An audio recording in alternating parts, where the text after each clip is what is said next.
special guest, Peter Lawson Jones. Peter is an attorney, business consultant. He's a professional actor and MC, dramatist, and former elected official. Now, stop me after about 5 minutes as I go through his resume. Peter is a graduate of Harvard College, magna cum laude in government, and also a graduate of Harvard Law School.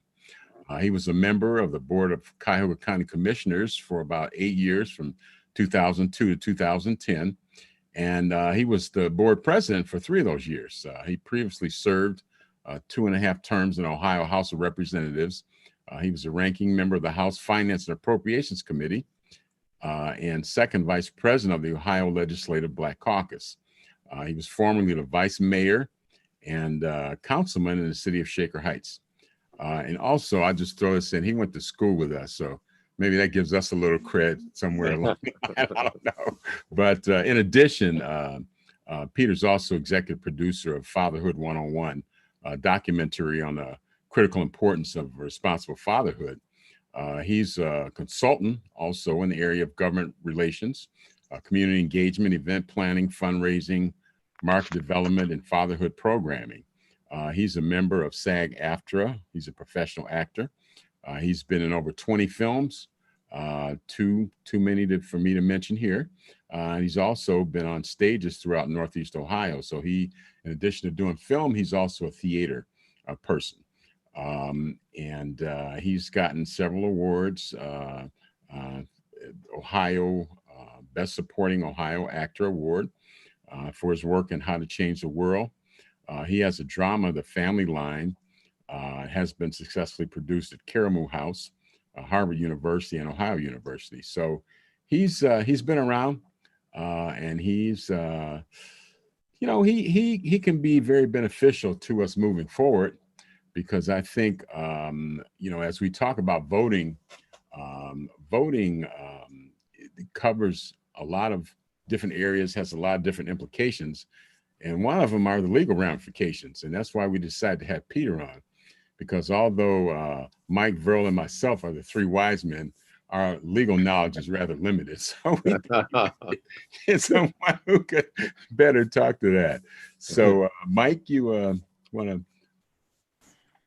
Yeah, what we'd like to talk about is the Federalist Society. The whole name is the Federalist Society for Law and Public Policy and Studies, and it's a 40-year-old organization, and it was established in response to increasingly left-wing bias of the American Bar Association. Would you say that was proper? I think that that's a very accurate assessment of what motivated the men and women who founded the Federalist Society back in 1982. And they certainly have been, frankly, very successful in moving the federal judiciary in particular to the right. Just as an example, if Amy Coney Barrett is confirmed to the US Supreme Court, 6 of the 9 members of that court either are or were at some point members of the Federalist Society.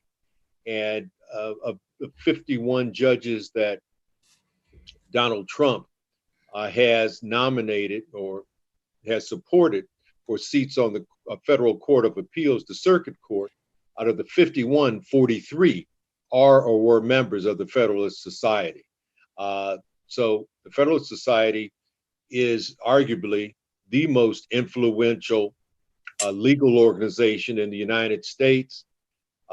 In recent years, there's been the formation of the American Constitution Society, which is endeavoring to do for progressive causes what the Federalist Society has done for conservative causes and conservative judges.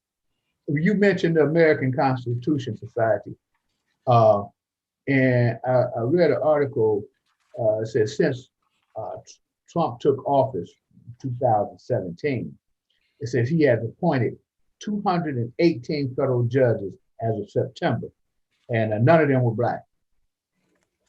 Are you surprised, Mike? I am not surprised, but It is absolutely.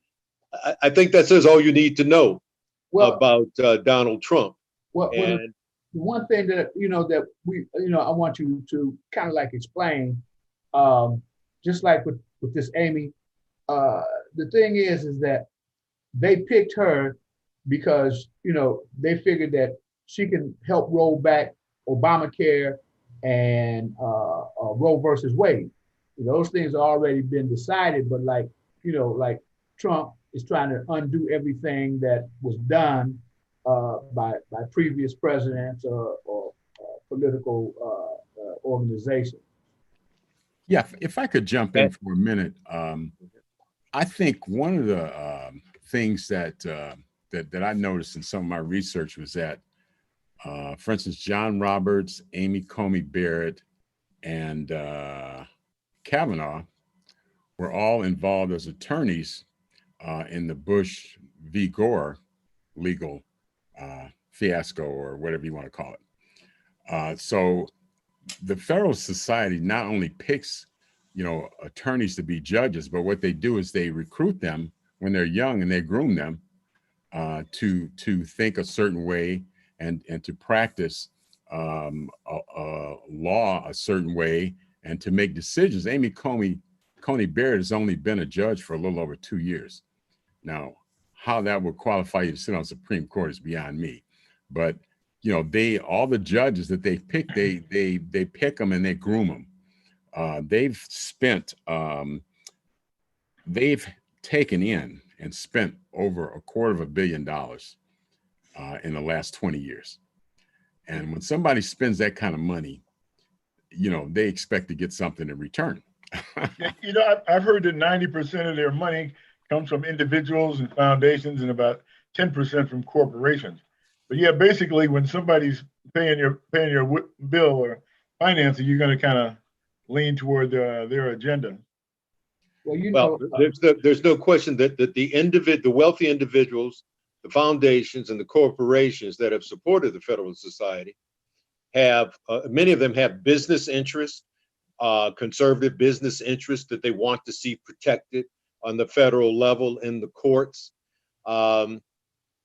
Individuals who have certain ideological leanings that they would like to see reflected in the decisions of the Supreme Court and the Federal Court of Appeals, and for that matter, the District Court.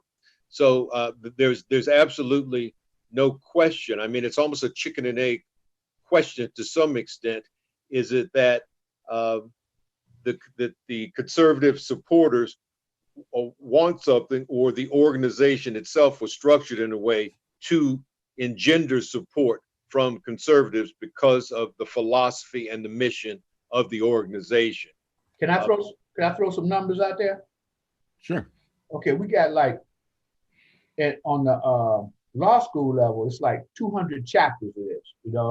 It's like the chapters are in 90 U.S. cities, and there's over 70,000 members in the whole thing. Then we look at Congress, and we say there's 43% of the members of Congress or House of Representatives that are involved in the Federalist Society.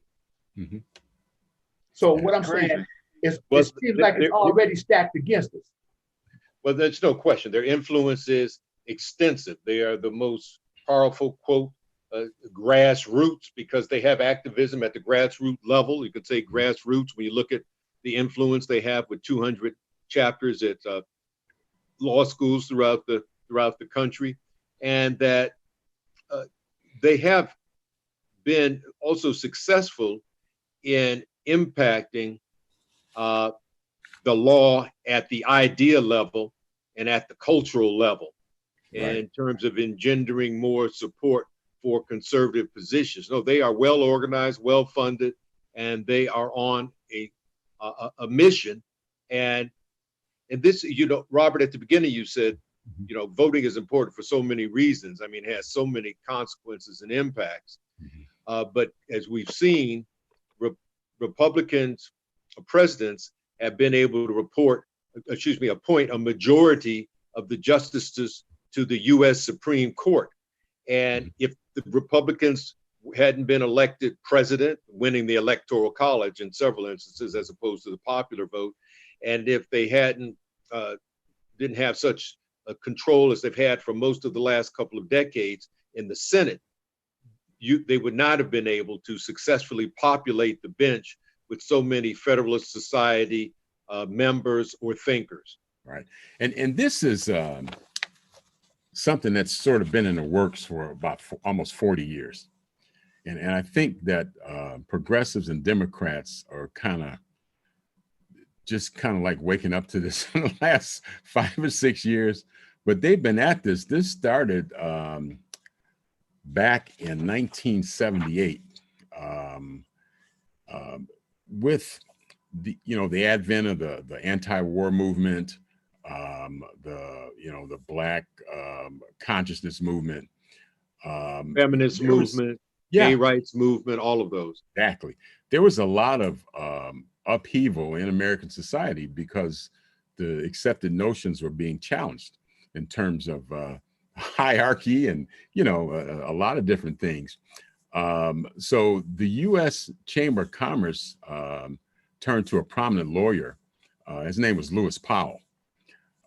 Lewis Powell recommended that corporate interests must get strongly involved in politics in a very structured way, and with a focus on controlling America's courts. And Powell felt that if you control the courts, then you could pretty much didn't have to worry about the legislative or the executive branch for that matter, because you could trump, got to play on words, but you could trump both of those branches of government if you had the courts.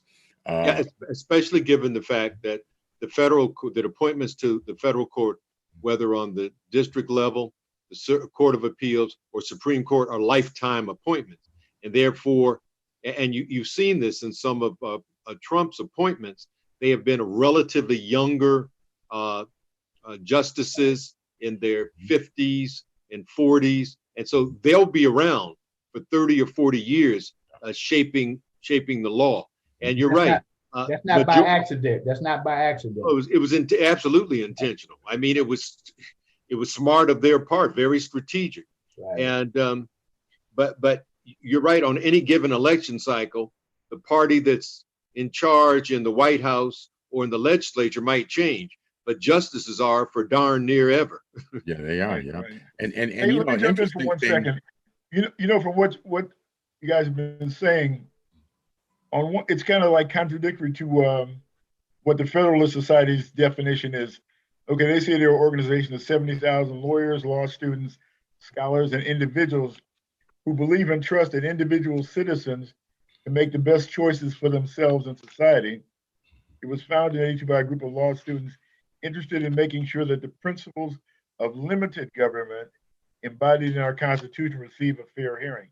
But what's interesting, that they seem like they're just the opposite of what their own definition is, I mean, they want to control the government, Yeah. Like I feel this heavy hand, Yeah, they want limited government when limited government works to serve their purposes of their needs. Right. Exactly. Yeah. I mean, that's the whole debate about constitutional construction and whether or not one is a literalist and believes in the original intent or not. Well, the fact and how judges shouldn't be activists. Well, what you generally find is that whether on the left or on the right, people want activism when it benefits and suits their needs, their ideas, and their agenda.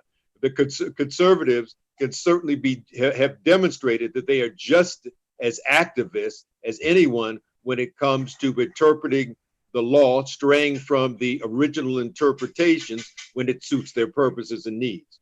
Yeah, the interesting thing about the Constitution, though, I think a lot of people argue, is it supposed to be written in stone, or is it supposed to be a flexible kind of document that can be kind of, is it to can be organic, grow and look in different directions, Well, according to thoughts, Peter. I'm sorry? What are your thoughts with regard to the Constitution? Well, society has changed a lot since the 1700s and the early 1800s, when many of the Constitution was written and many of the initial amendments were approved. And I think that the Constitution has to be, in my opinion, has to be a living and breathing organism that adapts to changes in society at large. That doesn't mean that you discard precedent easily, but it's a fact that the world has changed, society has evolved, and therefore you can't be rooted to original intent.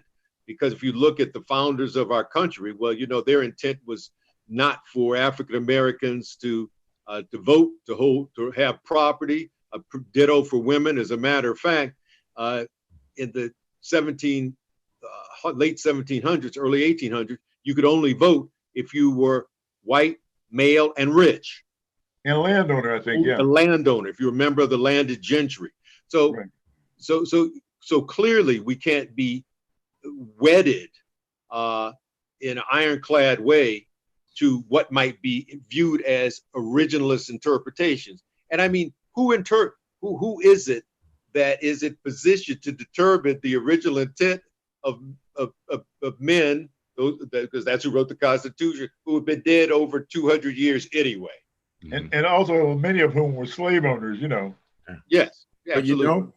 Their philosophy, their judicial or legal philosophy, as Peter said, is based on originalism, and they believe in textualism, which means that, the interpretation of law based on the ordinary meaning of the text and interpretation of the Constitution based on original understanding, which is antithetical to a living, breathing document. Oh, sure, it absolutely is. So what they're saying there is they want to go back to the original meaning, and that's basically what they've tried to do with the courts, is to kind of take us back to what they feel was the original meaning. One of the things is with in the Constitution is Article 3 that tell you how it governs the appointment and the tenure and even the payment of the Supreme Court justices.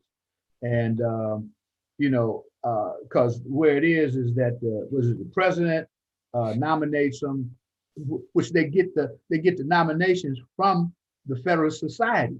They give him 25 names. I mean, because you got to understand that he couldn't possibly know all these people, the judges that he appointed personally. They get a recommendation from the Federalists. They get 25 names, and then he picked from there, and then the Senate has to go through the Senate to be approved. Right. And I just another word about Powell. In 78, Powell went on to the Supreme Court for the express purpose of addressing a case, First National Bank versus Bellotti. And First National Bank versus Bellotti gave standing to a corporation. It gave standing to a corporation, and also was the first time that corporations had financed a judge and put him on the Supreme Court. And that decision kind of led to what we have now. Citizens United, are you referencing? Yes, Citizens United, exactly. Dark money. I mean, you don't know where this money is coming from. They spent $250 million. I mean, where did all that money come Where from? did they get that from? Who has that just hanging around? Yeah. So without naming names, there's two gentlemen whose father got rich building oil rigs for Stalin. And they had a very similar philosophy, and they've sort of have moved to the forefront of conservative thought and conservative planning. And they're the main funders of the Federalist Society. I'm talking about the Koch brothers. Yeah, the Koch brothers. What did they give Trump? About $200 million for his campaign? But their father started the John Birch Society. Right. The Federalist Society is just a sort of refinement of that organization and taking it to the next level and bringing it up to date. So, they do, like Peter said, originalism. They do want to go back to the way things were when the Constitution was written and it was interpreted just the way it was written. And check this out. If you have a limited originalist textualist construction of the Constitution, then some of the expansion of rights that we see to various groups that the courts have granted over the past 3 or 4 decades, including the right of abortion, which is clearly not written in the original text of the Constitution, right, but was construed as something that came from what they call the penumbra. If you look at certain rights in terms of and certain freedoms, that was an extrapolation from that. But if you're a textualist, an originalist, you would never have reached that point. And there's so many issues that we are challenged with, legal issues and politically, and issues with political ramifications in the 21st century that simply could not have been envisioned in the 18th century. So to tie yourself rigidly to an originalist interpretation simply would not allow you to use the Constitution as a jumping off point to make decisions relative to contemporary issues. So, Peter, how do we fight this thing then? I mean, how do we keep? I mean, it's grown so big now. I mean, but how do we push it back? Well, first thing, there's nothing one can do about the judges who are already in place with the Federalist Society's support and vetting. That nothing to do about that. What you have to do is win elections. You have to take back. We have to take the Senate. Progressives have to take the Senate, take the White House, and then the Federalists won't have the influence. You'll have influence from the American Constitution Society, which is certainly not as heavy-handed as the Federalist Society, but is more progressive in terms of its inclination and its perspective on the Constitution. But you have to win the political battles. If we continue to lose the battles at the ballot box, then I got the Federalist Society would have no influence, or virtually no influence, in a Biden administration. Mm-hmm. But they will continue to have substantial influence if Trump is reelected. Okay, so that brings us to today. When you're hearing about Biden stacking the federal court system and stuff, which they're concerned about more than anything right now. That's all that's been in there, and they want to have in the debate, going to ask the question, are you trying to stack the federal courts? But it seems like, well, if he admits to him stacking it, or trying to pin him down to saying that, or being on the fence about it, then they're going to utilize that to put out propaganda that would be against voting for Biden, because they say he's not going to protect the Federalist Society system.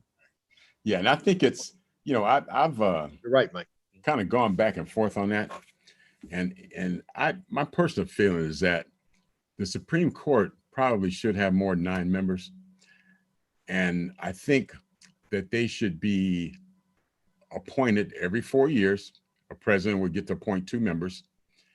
And I think that would lessen the impact of somebody passing away, because now you have one person on the court.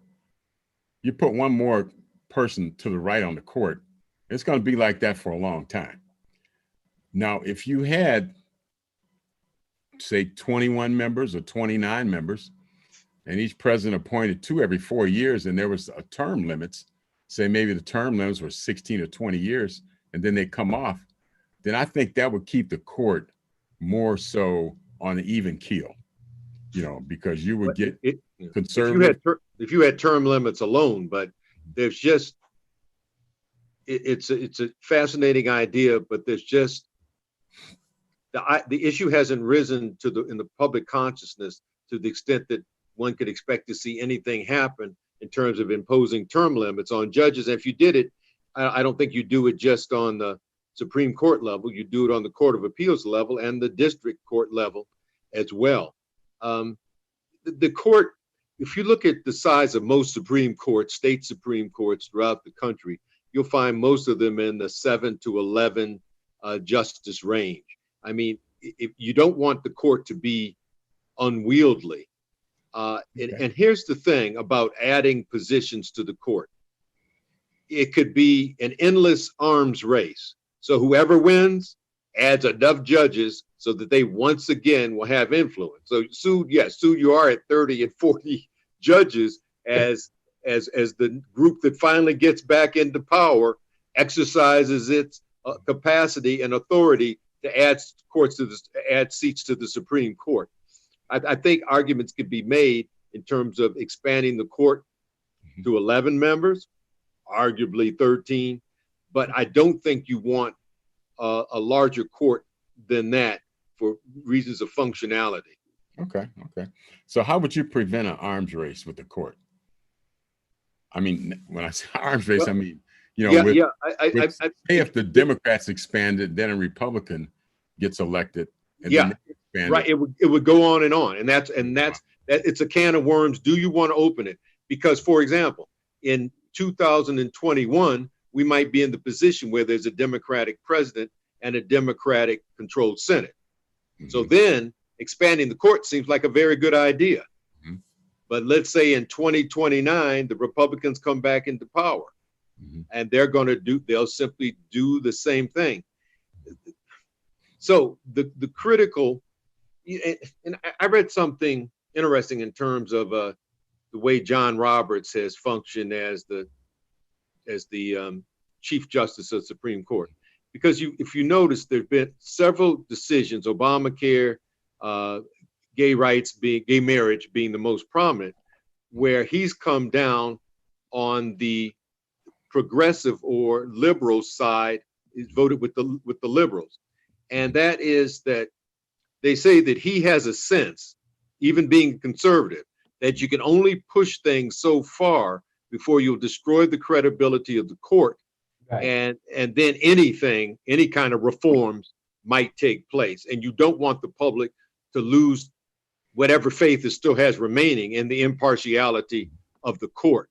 So hopefully there is a sense that exists amongst the majority of members of the court that you don't push things too far to the left or to the right on political issues, so that the public loses faith in the objectivity of the court. Okay. Now, my question would be, is there anyone else that shares his position or has his integrity? Or I could never see Clarence Thomas thinking like that. You know what I'm saying? Absolutely not. I could never seen Amy Coney Barrett thinking like that based on some of her previous decisions.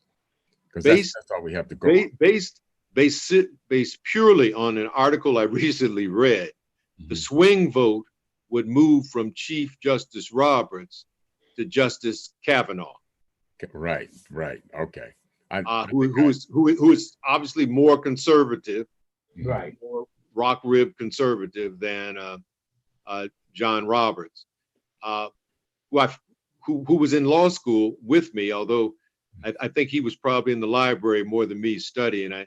That's why he's Supreme Court Justice, Chief Justice, and I'm somewhat lesser than that. But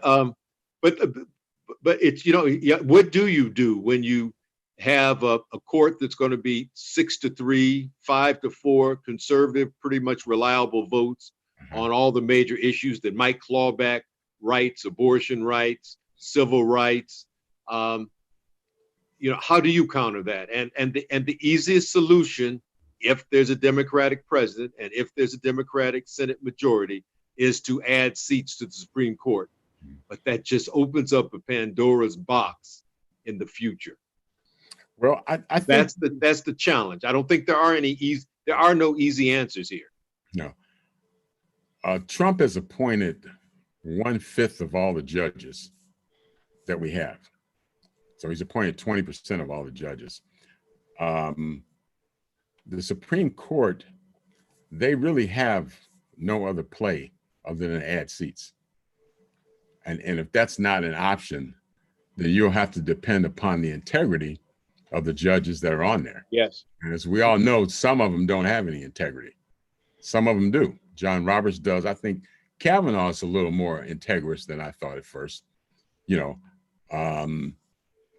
So I don't, you know. But to his credit, Kavanaugh has had black law clerks when many of the other justices and judges haven't. Oh, okay. I'll give him that one. Okay, yeah. So I guess in terms of a remedy, I think the first remedy would be to vote. Exactly. And really, when I talk to people that try to equilibrate or have a equivalency between Trump and Biden, it really that's foolish. It makes my blood boil, man. Yeah, you know, that's say, well, I'm trying to vote on the left. I don't like this one. I don't like that one. I mean, come on. You know, Virgil Brown Sr. told me one time, I asked him, I said, well, why are you Republican? He said, Bob, he said, if you walk down the middle of the street, you get hit by traffic on both sides. So you got to be to one side or the other. So hey, I asked the Republican that one time. He said, the line is shorter. The line is shorter. That's the other answer you get. Yeah. So, you know, I think that, you know, you have to, you can't not vote. You know what I'm saying? I respect somebody voting for Trump more than somebody that just doesn't vote at all. Because when you don't vote, I did a paper one time on the Bang Zaf Power Index of voting, and how when Peter was running for council, how we told all our people, instead of voting for 4 people, just vote for Peter, because that'll deprive the other 3 people of 1/4 of a vote. Right. So that vote for me had 4 times the potency. 4 times the voting. Increase the voting and spread it around. Right. Yeah. Voting is super. Go ahead. No, go ahead, Pete. There are so many interesting instances in American and world history where one vote has made a difference. When the vote was taken to determine what the official language in America would be, English prevailed over German by a single vote. You know, so had that been flipped, we'd all be Sprechen Sie Deutsch. Yeah, how about that? LBJ won, Lyndon Baines Johnson won his first Senate race in Texas by a single vote. Wow. In 1960, if you took 10 precincts in Cook County, Chicago, Illinois, Chicagoland, and you had flipped a single vote in 10 precincts, Richard Nixon would have won the electoral votes of Illinois and would have been president in 1960, as opposed to Robert F. Kennedy. Flipping a single vote in 10 precincts, and there are literally tens of thousands of precincts across America. Adolf Hitler came to power, became the leader of the Nazi Party by a single vote. So next time you hear somebody say their vote doesn't matter, please share all these examples with them. Yeah, just pop them upside the head. Right. And if the examples don't convince them, then pop them. Yeah. And you know, we did a show a few weeks ago on surveillance capitalism and how social media can affect the way people act, the way they vote.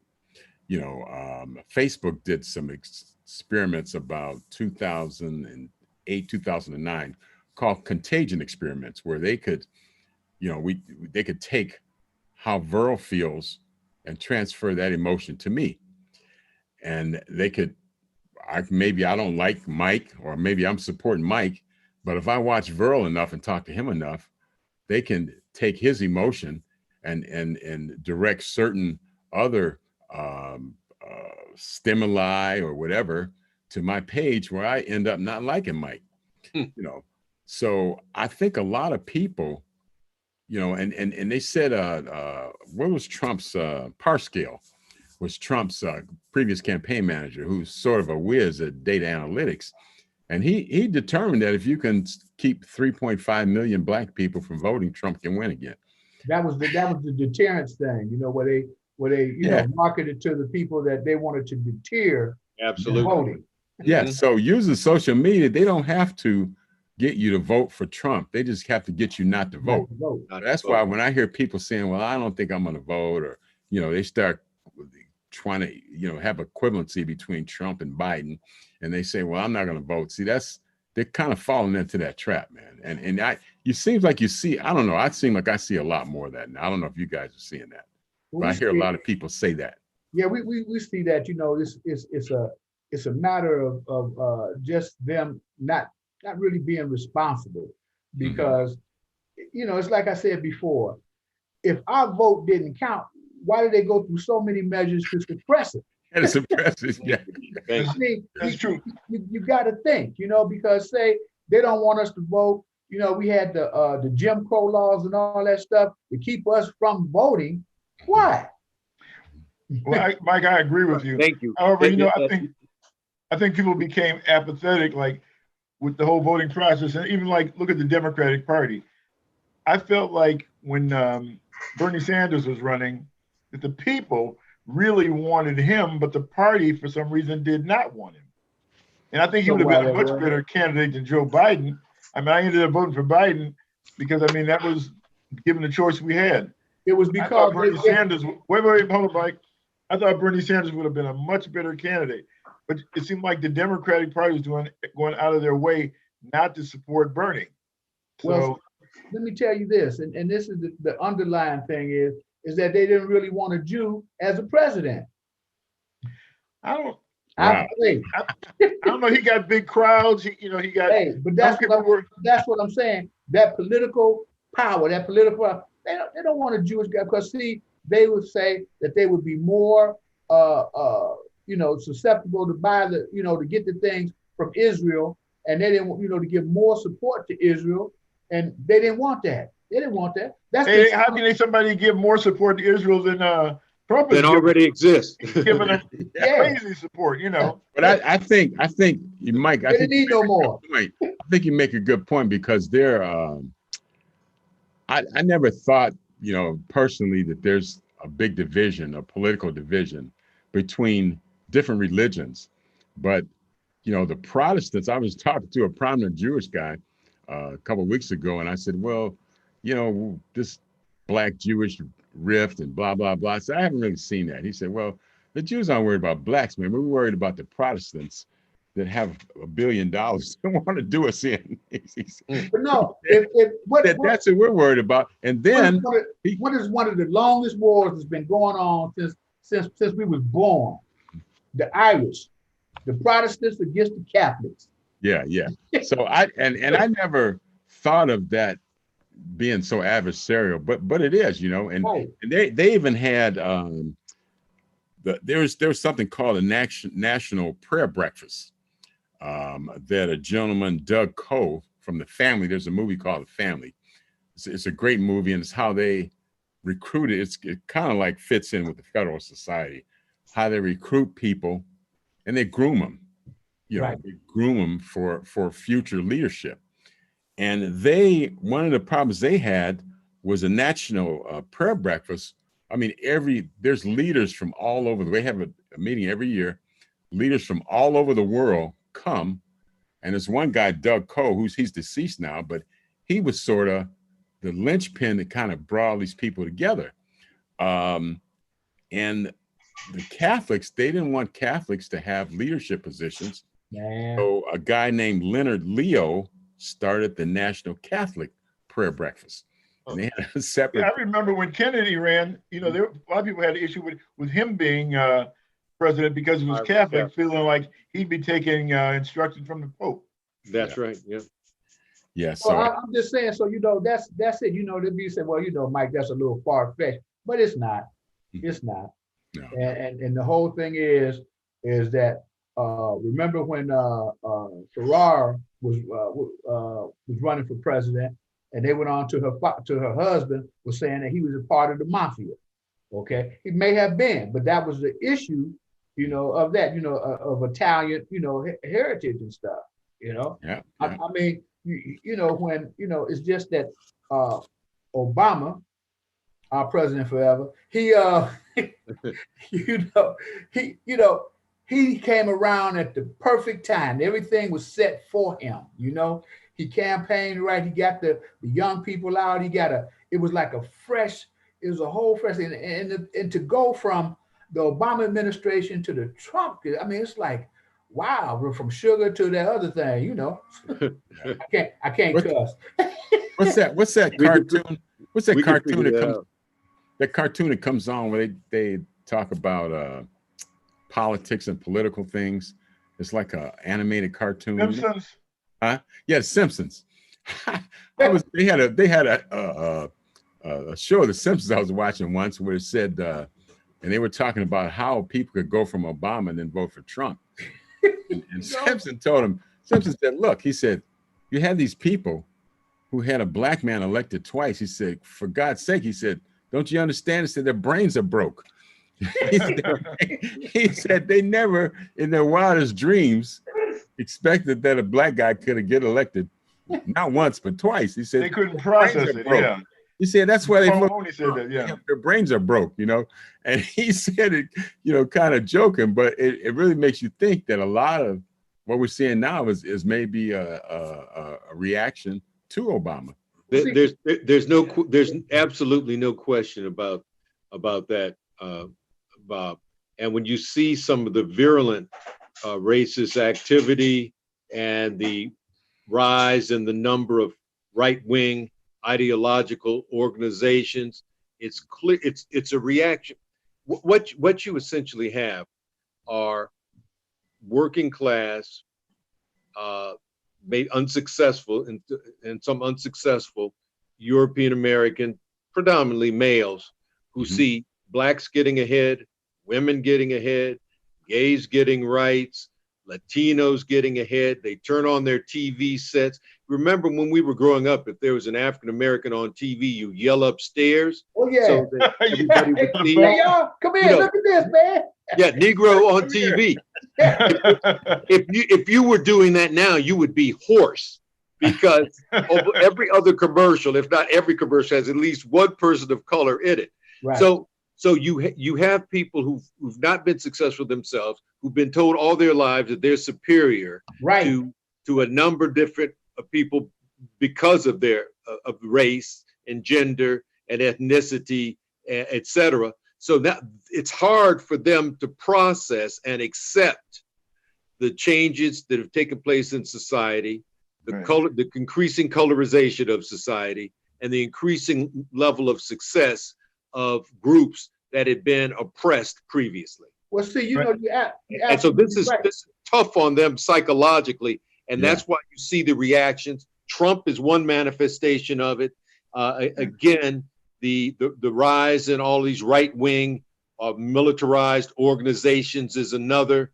And frankly, my greatest fear is that when Biden wins, and I believe he'll win in 2 weeks, when he wins, Trump has already told his people, what is it, stand by and stand ready, or something to that effect, stand back and stand by. Well, that's not a dog whistle, that's a bugle call. Right. That if I don't win, raise hell. I believe I'm fearful of what that means.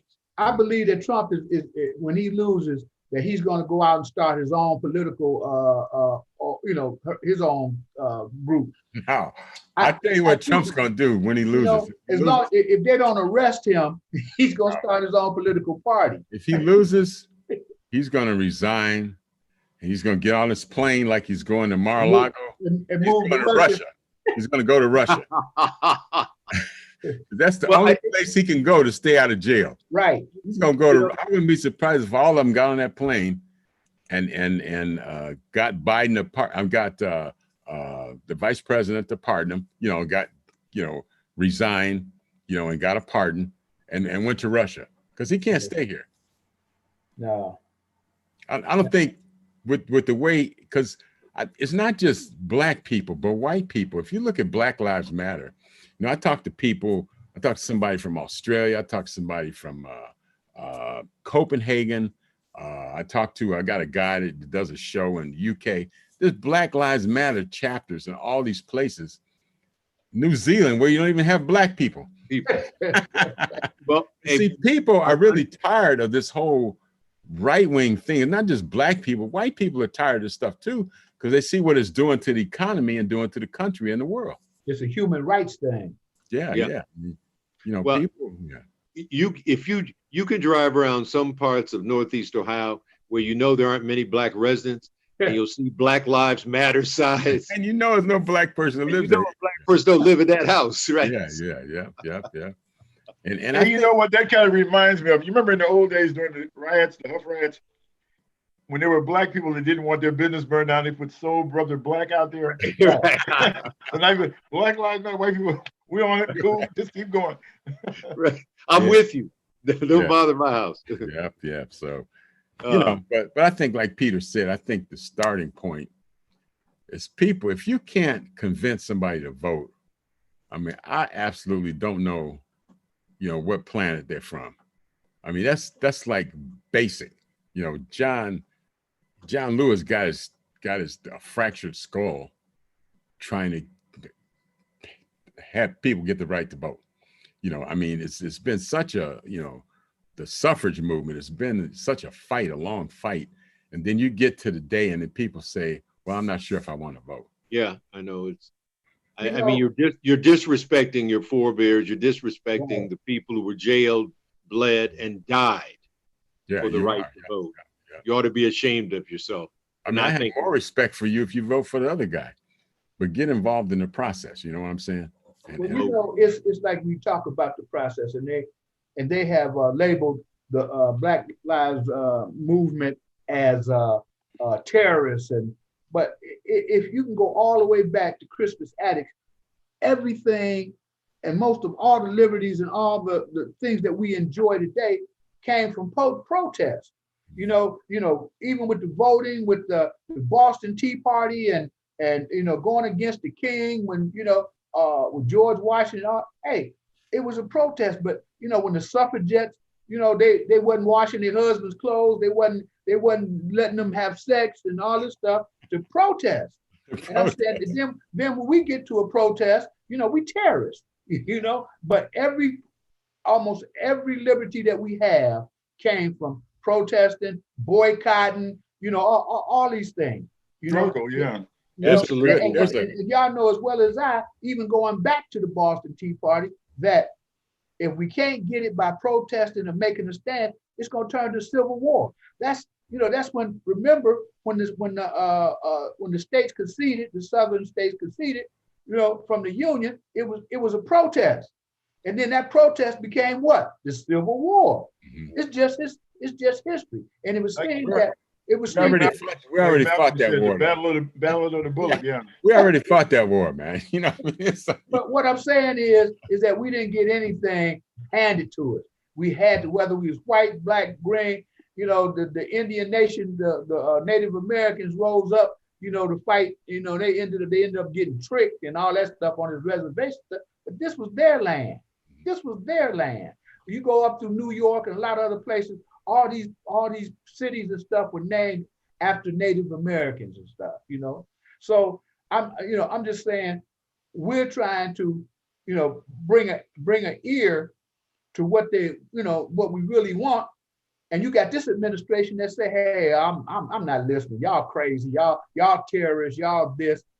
How can you call, even with these people that tried to kidnap the government, it was very seldom that they said that they were terrorists. They were making terrorist threats, terrorist moves. They were going to make a terrorist kidnapping. And a lot of that can be directly traced to people not voting. Right. Well, okay. And that's what I said about the Flint water system. They didn't vote. That guy who made the choice to use the city water system as opposed to the river instead of, using the lake. I mean, that was a decision that somebody voted him in, and that's what he did.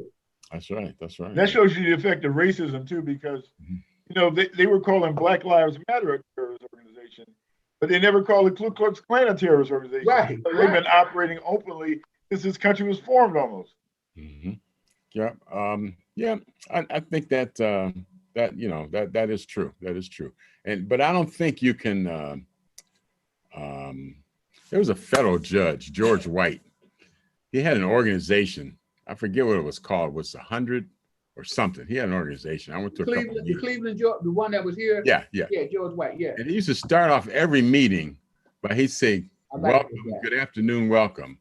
He said, always remember, he said, "Everybody black is not your friend. Everybody white is not your enemy." And he started off every meeting by saying that. So I think we see a lot of racism and a lot of structural racism, and we see a lot of, the right wing rise, but that's not all white people. As a matter of fact, that's probably a minority of white people who feel that way, and I think it's important that we don't lose sight of that, because the right wing has always wanted to frame this as a black versus white thing. And it's not that. It's probably can be traced more to capitalism or economics than it can race. And I think, one of the, things about racial capitalism is that, in every capitalistic country, you have to have an underclass, and here it's black people and brown people, Mexicans. In France, it's the North Africans. It's Germany, it's the Albanians and the North Africans and the Persians, and just about every country where you have capitalism, you have to have an underclass for it to operate. And I think a lot of times, as Peter spoke, people that feel entitled, when they find out, well, Obama, he's got to drive Trump crazy. I mean, he's a Harvard law grad, cum laude, a president of the Harvard Law Review. You know what I'm saying? His wife is smarter than he is. His wife is smarter than he is. Trump cannot get Obama out of his head. He can't. Right. He really can't. He can't get him out of his head, especially when people tell him, and people kind of rub it in. I know they do, because that's really got to get next to him, because he, his dad was a dues paying member of the Klan. And I'm sure, whatever your parents were, you get raised with that philosophy. Now you can either accept it or reject it. And not sure if he totally rejected that philosophy, but if you were rich and you were white and you were Protestant from New York, that you were better than 99% of the people there. That's right. Absolutely. And I don't know if he's ever been able to get that out of his head. So Obama, it's got to drive him crazy. Yeah, you know that. Yeah. And the stuff that he blames on, because see, this guy has no kind of history. He has no clue what's going on. He was talking about when 9/11 that Obama let that happen. It's like, seriously, and this is what I'm saying. Just like we talk about, we got ears but you don't hear. You got a mouth but you don't speak. This dude got a brain but don't think. Because the whole thing is that I think the biggest word that in his vocabulary is very, very. It's going to be very, very good. It's going to be very. Right. I mean, like the greatest, the best. Yes, it's going to be huge. It's going to be huge. Yeah, but see, that's the kind of person that the billionaire class, the conservative billionaire class, will want in there. Somebody they can tell what to do. They can't think for themselves, because. Right. You remember the Peter principle, that eventually, if you're successful doing one thing, you'll get promoted to a job that you're incapable of doing. He's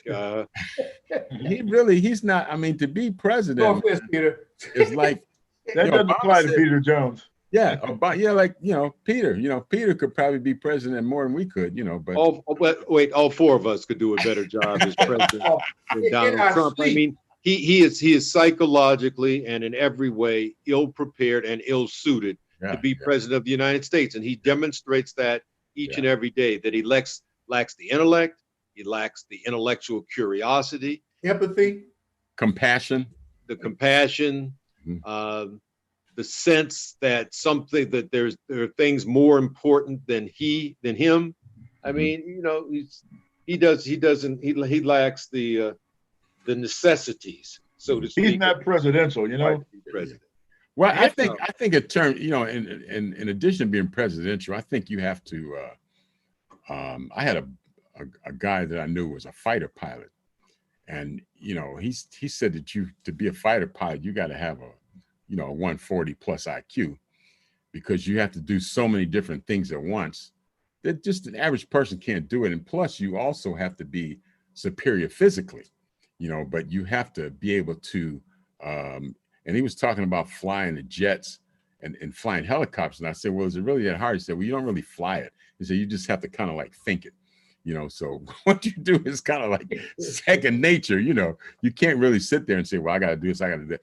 And so it takes a certain intellectual capacity to do that. And I think with president too, I think it takes a certain, you know, intelligence level and capacity to really be president, you know. I mean, because you remember at one time, in fact, I think it was Chris Rock or one of them that said, you know, I can't respect a president that I'm smarter than.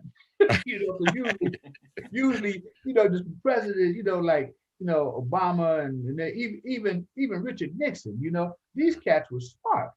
You know, and if Chris Rock is smarter than you, then you got a whole nother set of problems.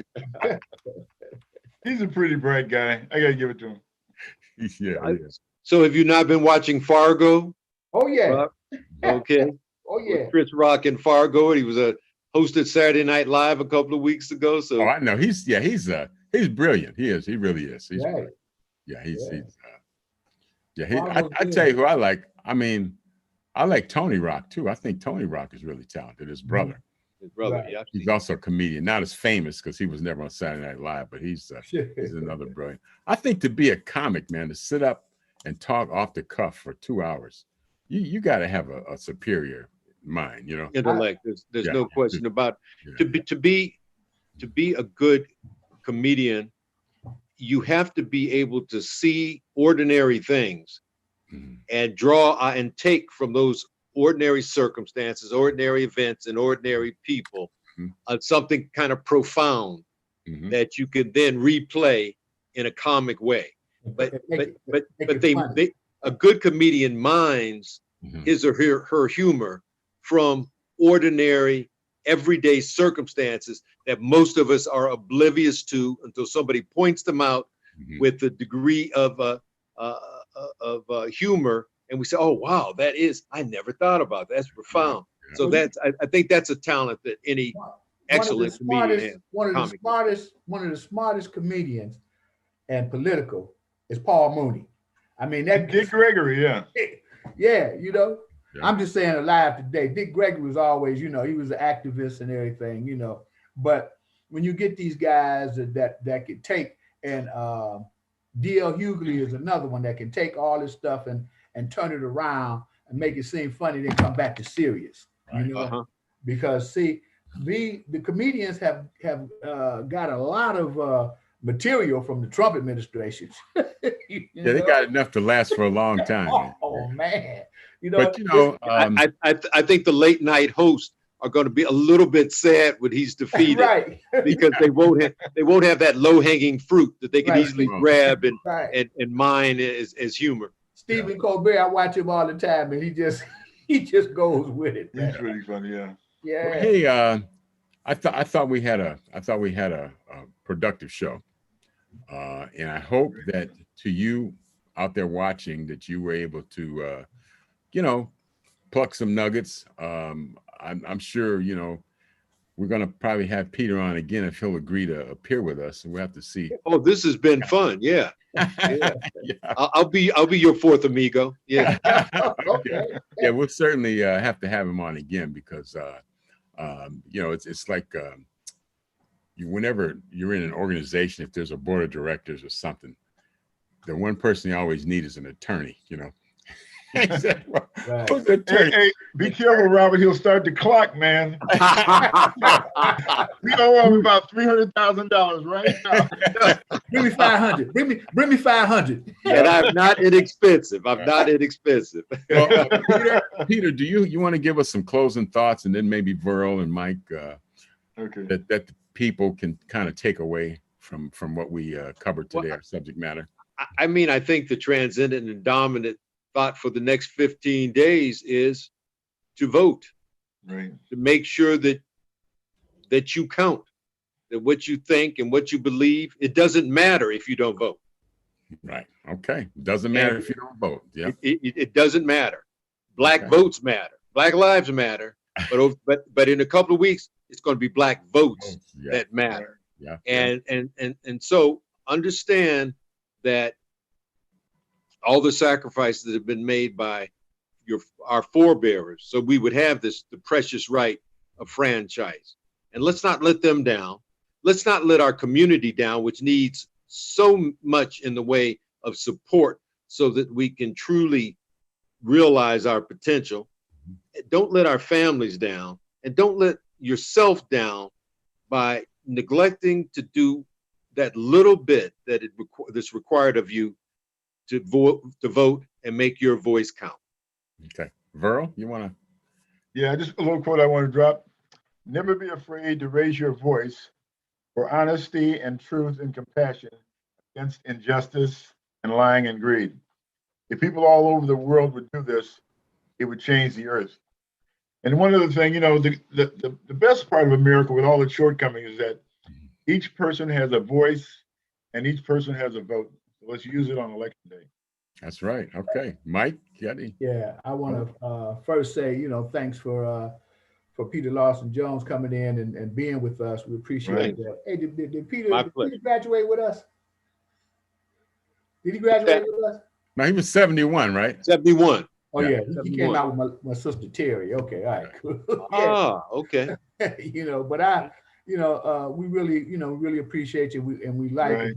Tell your friends, and we'll have you back. And go out and vote. I voted today. I just drove up and because I did a mail-in before, and I just put my ballot in. It was good. I felt good. Yeah, okay. It was good. Yeah. My wife and I went last Thursday, mm-hmm. and we stood in line and voted in person. There was a long line, but we were out of there in less than 20 minutes. Yeah. Oh, that's nothing. I mean, it was so well organized, man. It's unbelievable how fast they get you in and out. I mean, it was like you were in and then you were gone. And I felt so good. We felt so good after we voted, man. It's like it was good to see that. We got that done. So there you go. There you go, Cleveland. It's easy, and you feel good after you do it. Oh yeah. It's something else. Well, folks, thank you. This has been great, and unfortunately our time is up. But we do thank you for yours, for joining us, and we look forward to seeing you next week. Same time, same station, 7 o'clock. So vote. All right. Thanks, Pete. All right.